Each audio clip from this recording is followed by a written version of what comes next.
사람들은 여러모로 자신과 비슷한 사람을 선호하는 경향이 있다. 세상 사람들은 나이가 40이 넘어선 사람이 물론 상처를 하긴 했지만 혼자 사는 모습을 달가워하지 않는 것 같았다. 여자들보다도 특히 남자들이 더 시간경을 끼고 보는 경향이 있었다. 결국 사무실 아가씨와의 스캔들이 구설수에 올랐다. 아무리 결백하다고 주장해본들 한 번 닫아버린 사람들의 귀는 좀처럼 열리지 않았다. 미연씨, 조만간 제가 한번 소록도로 놀러 올 테니 그땐 너무 천대는 하지 마세요. 시외버스 터미널에서 표를 끌어주며 학수가 말했다. 그럴 리가 있겠어요. 섬지방이라 겨울에도 많이 따뜻하거든요. 꼭 놀러 오세요. 미연이 따뜻한 시선으로 학수를 바라보며 말한다. 학수는 미연이 터미널 안으로 들어가 버스에 오른 뒤 버스가 떠날 때까지 자리를 묵묵히 지키고 있었다. 미연은 그런 학수의 모습에서 자세한 모습을 재발견한 것 같아 흥분했다. 잠시 후 차가 움직이기 시작하자 학수가 손을 흔들었다. 차상을 통해 미연도 손을 흔들어 화답했다. 37. 아침 저녁으로 해가 급속도로 짧아지고 있었다. 겨울이 다 된 것 같이 저녁이면 제법 매서운 바람이 몰아쳤다. 민근이 병실에 앉아 어머니의 팔다리를 주무르고 있었다. 수술이 성공적으로 잘 되었고 잠시 회복기를 가지다가 얼마 전 이전에 있었던 요양병원으로 어머니를 다시 모셔왔다. 이제는 한 달에 2번씩 정기적으로 항암 치료를 받으러 가면 되었다. 민근은 수술의 성공 소식을 기다리고 있을 원영형을 비롯한 미연에게도 발빠르게 알렸다. 원영은 전화 한 통도 없이 메일로만 민근에게 병원비 지출 내역과 계좌번호만 알려달라는 답장이 왔었다. 미연은 매우 기뻐하며 다음 휴가를 엮게 되면 꼭 다녀가겠노라는 답장을 보내왔다. 민근은 이제 편안한 마음으로 직장일에 전념할 수 있었다. 하지만 결혼은 어느 순간 뒷정으로 밀려났다. 마선을 본 미연과의 관계는 어머니 수술 때문에 아예 신경을 못 쓰는 바람에 안개천국으로 접어들고 말았다. 게다가 민근도 여력이 생기면 한동안은 어머니의 병 간호에만 집중하기로 했다. 이러한 시기에 이성교제는 사치로 여겼다. 다음날 저녁에는 종수형과 모처럼 저녁 식사 자리가 약속되어 있었다. 그동안 어머니의 병 간호로 고생한 민근을 이루하기에 종수가 마련한 자리였다. 이번에 어머니의 수술을 치르면서 세상엔 아직도 따뜻한 온기가 많이 남아있다는 것을 절실히 느꼈다. 어머니가 입원해 있는 병원으로도 많은 사람들이 다녀갔다. 특히 종수형은 병원비에 보태서라며 몇십만 원이 든 봉투를 병상 머리맡에다 슬쩍 던져놓고 가기도 했다. 민근은 그럴 때마다 어떻게 하면 신세를 갚을 수 있을까 고민해 보기도 했다. 퇴근하는 길에 종수형과 함께 나섰다. 종수형이 예약했다는 횟집으로 들었으니 종원이 칸막이로 된 방으로 안내했다.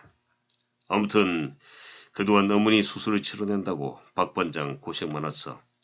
그동안 술도 한 잔 제대로 못했을 텐데 오늘은 양껏 마셔보자고.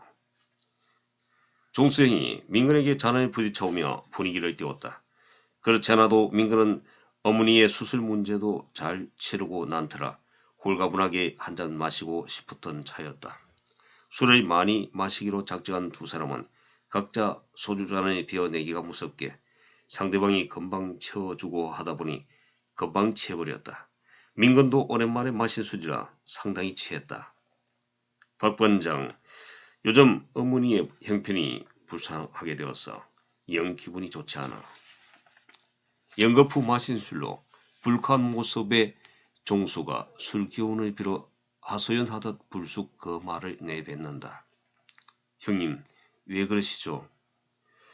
얼마 전 어머니에게 중풍이 왔지 뭐야. 열흘 정도는 어떻게 큰 형수가 변도 받아내고 했는데 말이야. 근데 큰형이 연락 오기를 앞으로 얼마나 길어질지도 모를 판국에 어떻게 계속 받아낼 수 있느냐 말이지. 결국 며칠 전 큰형이 형제를 소집해서 요양병원에 모시기로 했지. 결국은 그 방법밖에 더 있겠습니까? 치매나 중풍이나 거동이 불편하긴 마찬가지니 어쨌든 계속 보호자가 따라 붙어야 하고 결국은 병원에다 입원을 시키는 것 같더라고요. 내 말이 그거야. 이전에 요양병원에 없을 땐 사람들이 어떻게 병수발을 했는지 몰라. 어머니가 쓰러졌다는 소리가 들려오자 집사람의 첫마디가 빨리 요양병원을 알아봐야 되지 않겠냐는 거였어. 사실 나도 그 부분에 이의를 제기할 수 없었고 말이야. 민근은 종수가 하는 말이 어떤 의미인지 알 것 같았다. 자신도 직장일 때문이 아니면 어머니를 집에다 모시고 싶었던 적이 있었다. 세상을 살다 보면 자신의 뜻과 맞지 않아도 현실과 타협해야만 할 일들이 많아지는 것 같아 섭섭하기도 했다. 어쨌든 시대는 변한 게 틀림없다. 하지만 부모들의 세대는 자신의 노후 대책은 아무런 준비도 없이 오로지 자식들을 위해 희생해온 세대였다. 그래서 막상 희생을 통해 자식을 번듯한 자리에 앉혀 놓아도 이제는 자식들이 부모를 돌보지 않는 시대가 되고 만 것이다. 그런 노인들은 이전에 자신들은 부모들을 위해 기꺼이 효도를 했기에 자식들도 당연히 그래 줄 것이라 믿고 희생의 보람을 그렸지만 자식들은 나 몰라라 하는 것이다. 그나마 이런 세태를 지켜본 세대들은 그나마 낫다. 자신들은 아직 젊고 노후를 위해 대비할 충분한 여력도 남아있기 때문이다. 종수나 민근은 그나마 착한 성품을 지녔기에 이런 고민도 했다. 민근은 어머니 수술비를 붙여온 원영형을 생각하고 있었다. 민근이 보낸 병원비 내역 중 50%에 해당하는 금액을 보내왔다. 언젠가 이 사실을 알고는 가평댁이 혀를 끌끌 차며 했던 말이 있었다. 사실 형은 민근 총각보다 좋은 자리에 있다 하더만 그거 듣고 보니 너무 깍쟁이 같네.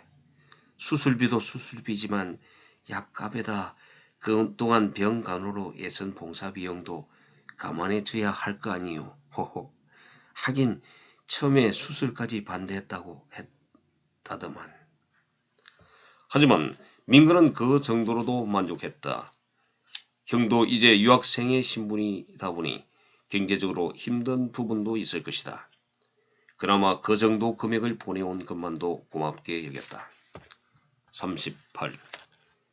세월은 무심히 흘러갔다. 어머니가 수술을 받고 퇴원한 후 2년이 가까운 시간이 순식간에 지나갔다. 가평댁 아주머니가 돌보던 할머니도 6개월 전에 돌아가시는 바람에 아주머니도 심신이 그만 지쳤는지 간병인 생활을 접고 집에서 쉬고 있었다. 아주머니는 그동안 2년 정도 할머니를 돌보는 사이에 그만 정이 들어버렸는지 할머니가 돌아가시자 친자식들보다도 더 슬퍼하며 괴로워했었다. 민근도 요즘 부쩍 심신이 괴로웠다. 위암 수술 후 한동안 호전되어 가던 어머니가 당뇨병에다 심장병 증상까지 보였던 까닭이었다. 그런 형편으로 민근은 어머니 수술 후 더욱 많은 병원비와 약값이 지출되었지만 해외에서 유학을 하고 있는 형에겐 부담을 지우기 싫고 후차할 것 같아 구체적인 부분은 알리지 않았다. 그래서인지 형도 어머니 퇴원 후 다시 요양병원으로 입원했다는 소식을 알리자 요양병원비로 유학 가기 전 2년분을 한꺼번에 맡겨놓은 탓인지 더 이상 소급을 해오지 않았다. 민근은 어머니가 입원하고 수술을 거치면서 이전의 전세금도 거의 소진해버려 한동안은 직원 숙소에서 살아야 할 형편이었다. 그러니 경제적인 능력도 되지 않는 판에 결혼은 우선 하는 생각으로 아예 뒷전일이 되어버렸다. 게다가 상당히 관심이 있었지만 여러 형편상 속으로만 좋아했던 미연 누나가 장장 40년이란 독신 생활을 접고 1년 전 장학수라는 변호사와 결혼한 사실도 내심 충격이었다. 그때 결혼식까지 참석해 축하는 해줬지만 가슴은 재가 되어가는 아픔을 느꼈다. 민근은 그녀가 결혼하고 나서야 자신이 진정으로 미연 누나를 좋아했다는 사실을 깨달은 동시에 후회와 함께 뼈저린 슬픔을 느꼈었다. 네, 오늘은 여기까지입니다. 내용이 좋다면 좋아요와 구독을 부탁드립니다. 다음을 기대해 주십시오. 오늘도 좋은 하루 되세요. 감사합니다.